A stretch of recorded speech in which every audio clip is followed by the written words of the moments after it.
मुतलकी गुलाम शाह वेझो कोट शाह जे कच्चे वारे इलाइक़े में शिकारपुर पुलिस ऐं पाकिस्तान रेंजर्स जो गॾियल ऑपरेशन। पुलिस कच्चे इलाइक़े कोट शाह में ऑपरेशन दौरान पेशावर मां अगवा थियल निंगरी हुरम सईद पठान खे बाजियाब कराए वरितो आहे। मुगवी निंगरी जो केस 28 मार्च ते थाना मोमनाबाद ज़िले में वेस्ट में दाख़िल कयो वियो। वारसनि जी निशानदी ते शिकारपुर पुलिस ऐं रेंजर्स गॾियल ऑपरेशन दौरान वॾी कामयाबी हासिल कई। ऑपरेशन जे पहिरें ॾींहं ते 29 मुक़दमनि में घुर्बल बदनाम दाड़ियल यासिन बंगलानी भी मारिजी वियो, जॾहिं त लाहौर वासण जन्नीफर उमार मसीह खे भी बाजियाब करायो वियो आहे। केतिराई दाड़ियल ज़ख़्मी थियण जो भी इतला मिलियूं आहिनि। लाहौर वासण जन्नीफर उमार मसीह खे मेडिकल नौकरी जो लालच ॾेई अगवा कयो वियो हो। पुलिस लगातार 2 ॾींहनि ताईं कच्चे वारे इलाइक़े में ऑपरेशन जारी रखियो। ऑपरेशन जे नतीजे में 48 कलाक दौरान 11 वरनि जी हुरम सईद खे बाजियाब करायो वियो। पाकिस्तान जे सोशल एक्टिविस्टनि, ह्यूमन राइट्स तंज़ीम पाकिस्तान ऐं सीनेट क़ौमी असेंबली में भी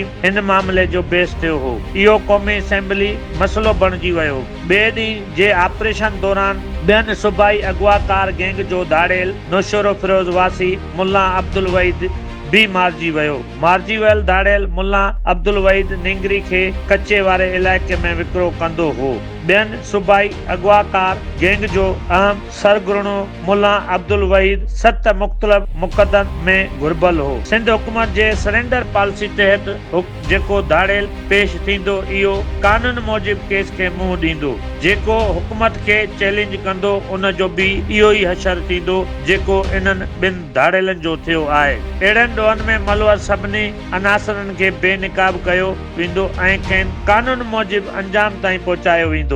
हिन वक्त शिकारपुर में को भी नो गो एरिया मौजूद न आहे ऐं ज़िले में अमान जी सूरतहाल बेहतर आहे। ॾुआरी अनासरनि खे कंहिं भी क़िस्म जी रियायत न मिलंदी।